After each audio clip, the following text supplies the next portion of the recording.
Well, hey everybody, it's Chuck. Welcome back. I don't have a whole bee lab experiment we're gonna do today, but I have a whole lot of odds and ends, and I've even written a few things down that I wanna talk to you about things that have been going on, and we are gonna get into the apiary on the second half of this video, and I'm gonna try to keep it to a manageable length. I know some of you like the long videos, some of you like the shorter lesson videos, and some of you think I talk too fast, and some of you think I talk too much. So I don't know how to find the happy medium between that. The first thing I wanna talk about is UV light. On some of my mini mating nukes and also my other mating nukes, I've told you I put some UV paint on the boxes. And sorry for stepping away from the camera. I thought I had everything ready. But I bought a set of UV paints and they just kind of look like this. They're all sorts of colors. And we talked about this in a previous video, and I just put some designs on the different boxes. I bought a UV flashlight, which is like a black light flashlight, basically. So I'm truly not seeing in the UV spectrum, but this black light reflects things that are more visible in the UV spectrum as a way of thinking about it. Think about it as a reflector kind of a thing. And I also got a UV paint pen, which made me think about marking things, including queens, with some UV, because boy, I tell you what, finding a queen with a little bit of UV on her might be an interesting experiment. But I did come out pre-dawn one morning with this flashlight, and I shined the light on my mating nukes to kind of help me visualize what a honeybee might see with her eyes, or his eyes for the drones, when they're coming back to these nucleus colonies, and or hives if you wanted to paint them out like that. It was a pretty enlightening experiment, and I'll show you a clip right here while I'm talking of what it looked like at night. I was just kind of moving the flashlight around, some of them directly and some of them indirectly, but it was pretty fun. So to be continued on the results of it, whether I notice a higher queen mating success rate, meaning like coming back to the hive, less drift. But that's just kind of to conclude that little experiment, and we'll talk more about that as the things come up. Something I'm not going to do today, but to tell you where my mind is going on Varroa resistance. Those of you that are managing your Varroa mites with mite checks and using oxalic acid strips, or any of the other products out there that are meant to treat your mites, formic a little bit further up north. Getting to Varroa resistant bees is ultimately where we all kind of know that we need to get. And are we even hurting the bees' ability to get there sooner with our treatments? Obviously, I don't think we could sustain our current agriculture if we let our bees die off too much. So there's a balance between treating and untreating. Corey Stevens, as many of you know, is kind of our current U.S. Varroa resistant beekeeper that's raising queens. Randy Oliver out west with his bees he's going for Varroa resistance, but more through empirical analysis. Corey is using the Harbo assay method, and an assay is a test to validate and score every single one of his queens, drones, and hives as a group by going in and essentially uncapping between 100 and possibly 200 emerging brood cells just before they emerge, and actually looking for reproductive mites. Varroa sensitive hygiene, as it's called now, essentially is the ability of bees to not necessarily eradicate mites, but stop them from reproducing, which I think is an important distinction to understand. Meaning, like, you can have mice in your hive, but as long as they don't have the ability to reproduce, because the worker bees are uncapping and preventing that reproductive cycle in the cells that have mites, the mites will flatline, which is ultimately what we're doing with treatments now. There is an assay and a score sheet that Dr. Harbo has published. He was from the USDA years ago. He's got a little score sheet on how many mites, reproductive mites and unreproductive mites you can have in a colony. And you give it a score between 0, which is absolutely no traits of hygiene, and a 4, which is perfect, which is, absolutely no reproductive mites found. I've made a little laminated sheet like I like to do, because I like to take my little markers and write on them and score. And when I get to a point of scoring my hives, I'm gonna kind of use this. So my mind is going there. I'm not necessarily making a video about how to do the Harbo test or to score my queens and my hives. But there's a lot of information out there on that. And I would encourage you to Google Harbo, H-A-R-B-O. I think his website is Harbo Bee Co, Harbobeeco. and you get the score sheet. Corey Stevens and others have some great videos on doing some assays and testing like that. I will probably be doing that in the future. A couple other things I want to talk about. I'm making my first batch of cinnamon creamed honey. I did get a little bit of inspiration from Mike Berry. Mike, I don't know if you watch my videos, but shout out to you for kind of giving me the latest inspiration. There's a lot of creamed honeys out there. I make a datil pepper, which is a very spicy hot pepper they grow down here in Florida. I do infuse my honey with some capsaicin from that pepper and make a spicy honey, but I've never made a creamed honey. So I've got a creamed honey batch going. I didn't make a video of that because it was my first one. I probably will make a video of my second batch after I kind of work through my process, a little bit of how I do it in small batches. I'm not selling this at market or anything like that, so I'm not making cases. I think I made like, 6 cups of honey with the seed, and I'm creaming it up. Any of you that make a lot of creamed honey, give me some comments below. And oh, by the way, while we're at it, like and subscribe to this channel if you like my blabbering about bees and discussing these topics. I feel like I have a lot to learn in certain items, and I know many of you watching these videos have probably made creamed honey for years. So right now I'm at the stage of letting the bubbles come up and kind of scraping the cinnamon kind of parts that aren't infused, like the barky parts of the cinnamon. And then I'll put it in the jars and let it sit. I don't have a beer refrigerator or a wine refrigerator 57 degrees, so I'm gonna have to decide whether just to leave it a little bit warmer or go all the way to the regular refrigerator temperatures. Appreciate any input on that from you guys too. Next is another kind of a cool idea you guys might like. How many times have we had foundation that was waxed, but when we put it in the hive, the bees did a pretty good job, but then they ate the wax from the edges and kind of spin it in the middle, but now they're not drawing out the edges. There's been a few videos out there about doing this, and it's another thing you can do with your beeswax, and it ties into my love for 3D printing. I downloaded and modified a little bit, but it's mostly the same thing. A mold, a candle mold basically is what this is, but it's a candle mold the width of a big fat crayon. And here's an example of one that has it. I haven't worn the tip off yet. It's a good size. It's my own beeswax. Essentially, this is a 2-part mold. I print both parts and I put a little bit of tape around it and I just pour some honey in there. And then this little piece kind of is in here. You stick it in the fridge and let it cool, and you kind of pop off a piece, and then you pop this out and you got a nice big crayon. A lot of people have done this with toilet paper rolls and things like that, and that'll work too. It'll be a little bit messier. You might need to use some parchment paper, but ultimately what you do with this crayon is you get some foundation, and I don't have a piece with me right now, but I'll use this board, and essentially you're like a crayon, you're re-waxing edges, and you can do this in the field. So you can have this in your pocket. You don't need to take that foundation out. If you're doing a hive inspection, you got some corners that need a little bit more wax, this is what this is for, waxing the corners. I've been meaning to do that for a long time, and I just decided to go for it and found that 3D mold versus, and I'll just save this and print them as I need them, which I think is kind of fun. Swarm basket. I cannot tell you guys how much I love this thing.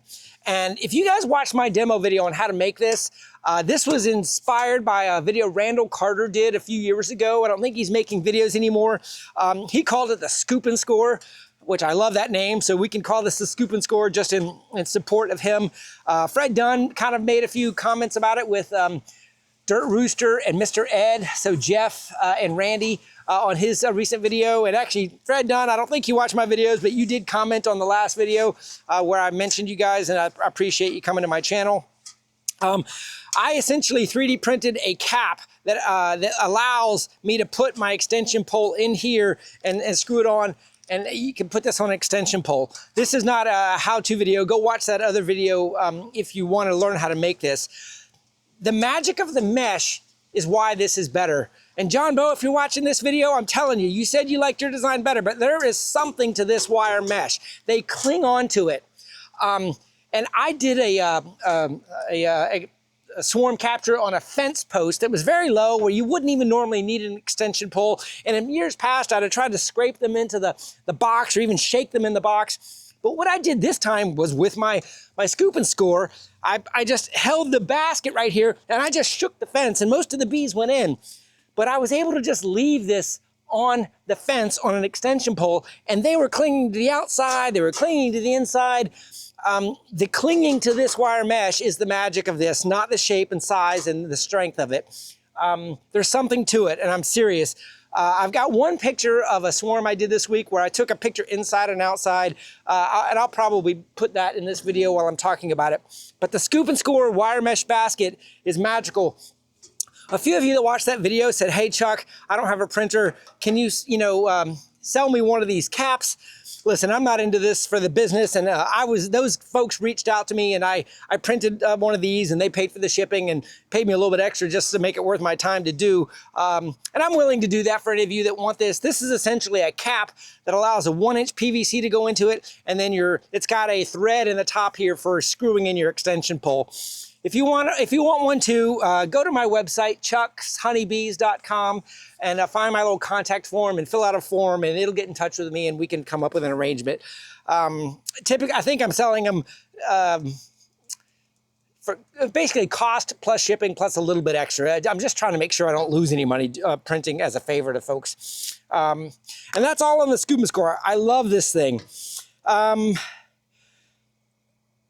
things, Incubator. My queens. My last batch of queens didn't do so good. I only had like 5 hatch, and then I had a bunch that didn't hatch. I had a power outage where my incubator that was at 93 degrees went down to 76 degrees for about 3 hours. And then it came back up to 93. So my little temperature graph went down and back up. And I wasn't sure what was gonna happen. But in hindsight, I think that temperature dip killed about half of my queens. Don't know if that was the case, but that was the only thing I could think of. A lot of them didn't hatch. A handful of them did, which means this is not a universal rule here. So I got like 4 or 5 out of like 15 or something like that hatched, and the rest of them just did not hatch. So incubator power supply is a pretty important thing during some critical stages of development. They were right at that stage just after the sensitive period when the power went out. So little update on that. I got another batch in there now, and I haven't had any power failures, and I try to keep them going, but a lot of my mini mating nukes are making their own queen cells because they don't have a cell, and I'll be putting cells in there, I believe, tomorrow on that one. And what we're gonna do today in the apiary, and this is probably kind of where I wanna wrap up on this. I've already had one failed Demaree this year, and ultimately it went queenless, and they made their own queen, and I saw their maid queen in there today. She's still not laying eggs, but she's nice and plump, so I'm thinking she's mated, and I'll mark that, and that hive will be fine. Obviously, there was a brood break in there without a queen, so they're not gonna swarm, but it was not the Demaree mega honey hive I thought I was gonna end up with. I did a second Demaree on another hive, and we're gonna go do that in the apiary here after a little bit. Today is day 7 after the Demaree, and we're gonna go in there and find those darn queen cells, because I think that's what I missed last time, was a few extra queen cells, and the hive just didn't kind of get that, hopelessly queenless feeling up top. So we're gonna get in there, find those queen cells. I may even cut some of them out if they're on foundationless frames and put them in my mini mating nukes if they look like good queen cells. But we'll just kind of wrap up the lab session here today with this is gonna go into the apiary. We'll play with some bees. Stick with me for that. Here in the middle of the video, click like and subscribe if you like this content. I'm just over 4,000 followers. It kind of helps the comments flow. I'd love to get above 5,000 because I think that's kind of a good curve on viewership to get the interaction of the people, especially if you're into beekeeping down here in the South. This channel is mostly for sharing knowledge in the beginning of the bee season. I know folks a little further north, you're living vicariously through us as we're already into our 4th round of grafts and things like that. So I know that helps me get motivated for the bee season, is watching the beekeepers that are in South Florida that are ahead of me by even a few weeks. Okay, so stick with me today. Let's go into the apiary, check out that Demaree split, and see what else we find. You never know. Have a good day. We'll see you in a minute. All right, everybody. Welcome to the apiary. This is a Demaree split I did on the 14th, and I wrote on here, check 321. Today's the 21st. This is the upper layer. Here's an excluder. Here's a super. There's an excluder and the brood chambers on the bottom. Now, last time I did this, and you're coming along with me for the first time, she was queenless in the bottom. So I'm gonna go all the way to the bottom, make sure I got a queen, and that went well. I left a little bit more brood this time. Instead of just 1 frame of brood, I think I left like 2.5 frames of brood. But the most important thing is to check for the queen cells up top. Now, I may not cut the queen cells if I see them, meaning like kill them. I may use them over here in some hives. I got, a bad batch of incubation last time. So we'll see what I end up doing with that. But let me bring one of my extra stands over here to set that upper deep on. Give me a good stand, but let's see what we got. I mean, I'm probably gonna have to suit up here if this is strong or if they're not having a good morning. Well, that's good. Population of bees. Above an excluder, so she should not be up here, and there should be no evidence of eggs. I almost should go to the bottom first, because I want to make sure, because all the decisions I make are honestly going to be based on if I'm queenless or not. If I got a queen down there and everything's working, then I'm going to continue with this Demaree. Otherwise, yeah, I'm going to suit up. I'm getting bumped a few times. Not stung, but bumped.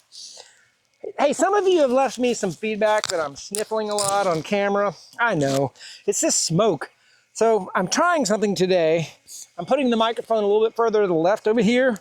I don't know if you can hear me as well or not. So feedback on that. Apologize for the sniffles with the smoke. I don't know if it's an allergy or what, but okay, good. Just kind of transient in here. I'll just kind of give you a view. Oh, a couple glistening little cells of nectar in there. That's good. No honey accumulation yet, but glistening nectar in that center section between two queen excluders is a good thing. All right, this should be Queenright. Ooh, I'm seeing nice frames of bees in here too. I left a few extra frames in an attempt to not screw up my second Demaree. Oh, you guys are probably just laughing at me. Especially those of you that got more experience than me. I mean, I got experience, but man, there's some things I'm doing for the first time, like Demaree. All right, making some room. Drawing out, this is good. And get out of the way so these bees don't get annoyed with me.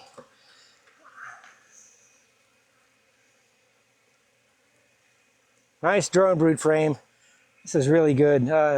I love it when they make fresh drone comb on my foundationless frames. Just beautiful. All right, so I think, oh, and this is what I hate. See how they're not drawing this out very well? This isn't, ow. Yeah, she got me there. Might have to put gloves on. We'll see how they behave. So this is this needs to be a swarm trap frame. It's just not, yeah, I'm just looking for the queen. I'm gonna shake this off. Show you guys what I mean.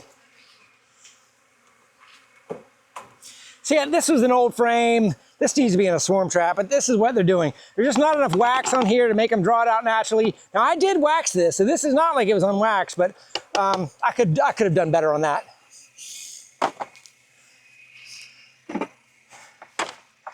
But you know what? Let me show you. These are the frames I'm gonna be using. I'll set it over here.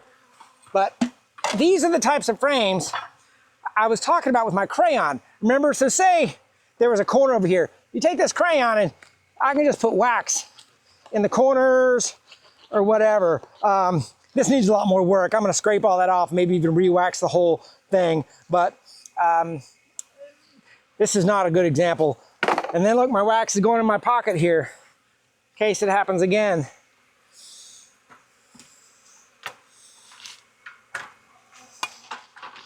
I get in the right spot for you guys. If I see the queen, we're done. Eggs, larvae, this is working. No swarm cells is what I'm looking for. I got pearlies in here. This is looking good. So I think we have a successful, it's Queenright in other words, unlike last time. It was not Queenright. Whew, good look, man, that's capped. Eggs, larvae, so, see this corner down here? And there's Mama, my green little lady. She's looking in those cells. Where can I lay another one? Where can I lay another one? Put her in, I'm gonna put her in the cage and set her to the side while I do a little, she's good, nice and healthy. Now, I'm gonna give this a shake. See what I mean? How they're not drawing this out. It's because they need more wax. That's what my crayon's for.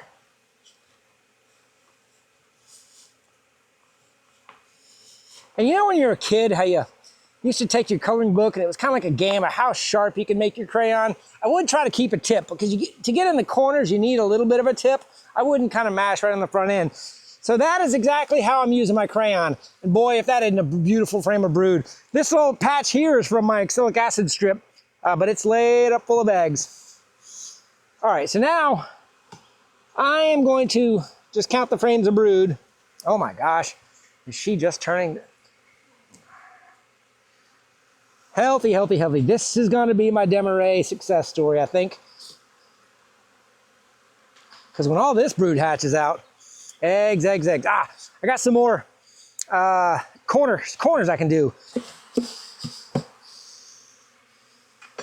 They were probably going to get to it, but I just want to show you adding more wax.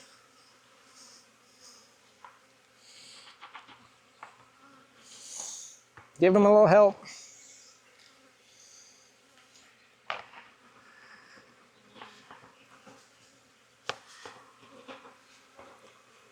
I just made this thing and I already love it. My crayon. Only because there's been so many times and I like dread pulling out the wax melter and the roller just to do a little touch up. This is exactly what I needed. I recommend everybody have one. Now that looks almost like a freshly waxed frame there. Hardly used up any of my wax.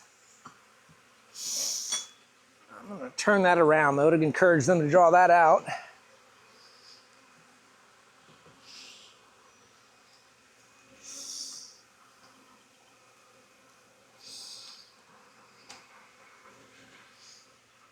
Beautifully drawn out. I almost feel like I need to do a mic check here. I might do a mic check with you guys too.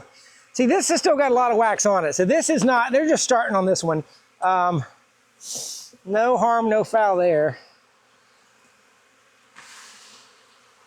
Woo! I ain't got some bees. This Demaree is working good. Now, I have a question of how many frames should I leave down here, right? I could continually pull some of this. I could take one of these capped ones and put it up top. But if I put a capped one up there again, I'm gonna have to come back and recheck my Demaree for queen cells in another 7 to 10 days because I'm gonna find, there's one frame, 2 frames, 2, and she's laying this one up, but it's not capped. So we're okay right now. I got 2 frames of capped and some uncapped. We're in a good position there.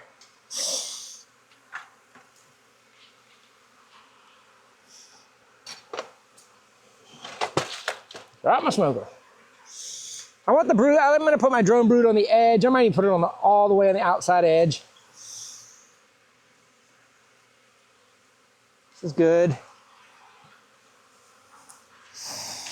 Another frame of my, I just heard myself sniffle. Did you guys hear that one? If you didn't hear it, then maybe this is working. Okay, good. Very, very happy with this Demaree. All right, this may be all we do in the apiary today after we go through the top, because this is getting kind of long. There's Mama opening up. I always make sure, and this is a green queen, so she's last year, she's fat. But if you're doing this with virgins or newly marked queens, they can fly right up. Put your eyeballs and make sure she goes in and below your queen excluder. Do not just shake a queen that could be flighty. I'm not saying don't shake a queen. You can shake a queen, but make sure you see her go down. If she's a young one, she can be flighty. And those flighty queens may not find their way back all the time, especially if they're newly mated. All right, super's going back on. I could put a second super on here. I do have one over there, but until I start doing a little bit in here, I'm not gonna get overly concerned with that. The next thing to remember though is I need to keep an eye on the growth of this hive. So now I'm gonna put the second one on top and we're gonna work it from its position. There's gonna be a day where I can't lift that super up on a high point like this. Are any of you guys at that day yet where you can't lift deeps? I bet you some of my audience is. All right, you know, this frame right here has got my darn, that needs to be in the bottom. This is my temperature sensor. It needs to be down here on the brood not way up here at the top, otherwise I'm not getting accurate readings. Okay, this is just drone comb. Now these bees up here, I just got a little sting on the top of my hand, could be a little pissy. This is the queenless section, right? Room to grow, they're not growing.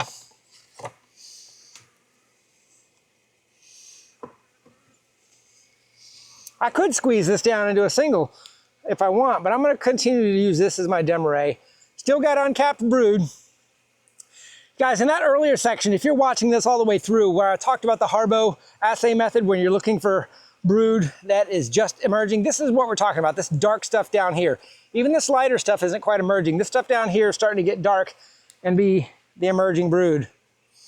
I probably should be shaking these because I don't want to miss a queen cell. No queen cells. No queen cells. Still some more uncapping to do, meaning they're hatching out. I'm not blocking you guys, I don't think. See it? Look at there. There's one.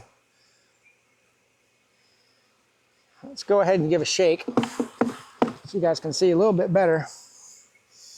There's a started one, so I'm going to go ahead and cut that down. That's a cup, nothing in it. This is capped. Now capped on foundation is a little hard to get at. The reason it's hard to get at is because remember, the egg was in one of these cells, which goes all the way down to the foundation. So even if I were to kind of cut this out, and I probably will try just to show you, I got to go all the way to the foundation. And remember, on the foundation side, there's going to be an open part of the cell because that's where this one started. But you can reclose it up as long as you don't damage the larva. So you can kind of draw a little line and try to, and then you can scrape it.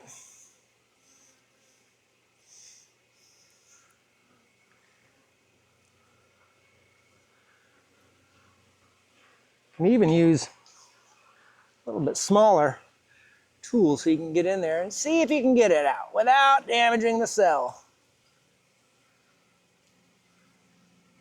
Now, let's see how I did. I don't know if this is working or not to show you, but this is all squished wax. I kind of closed the cell up on its own. I was going to show you the open cell, but it kind of got squished here, so this may work. Now, I need to kind of take the timing off of the lid to know when this was a 3.5-day-old cell, but you could take this cell if you think you didn't damage anything and put it into a hive and see if it'll hatch out. You know, hey, if you need queen cells, you need queen cells. I got some in the incubator, so I really don't need these. This is just a cup. This is just a cup. And this is just a cup. So that was all, just one queen cell on that frame. Trying to not block you guys that like to watch the bees.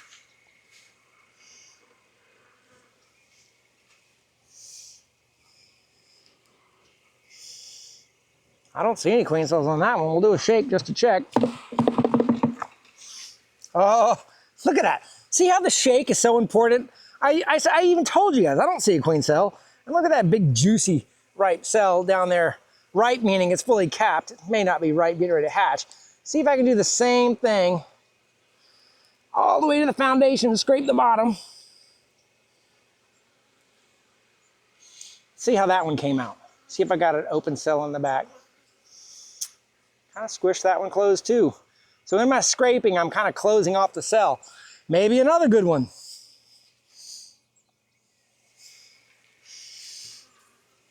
Give them something to work on there with that wax damage I did. So I really want to put this in the bottom, but I'm not going to do it today on video because I don't want to take the whole hive apart with you guys watching again. Waste your time doing that.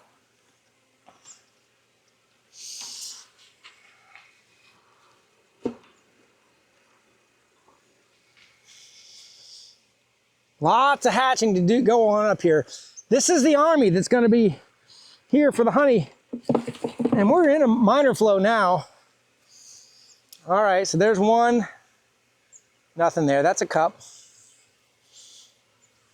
Emerging brood though. Emerging brood. See the little ladies coming out? This is hatching today. Happy birthday. Next.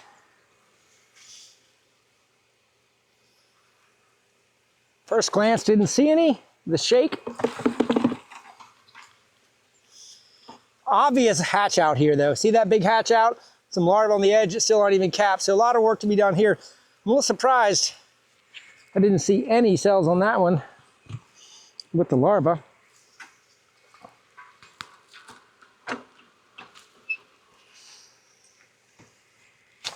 Ooh, right between the fingers. Didn't see that one coming.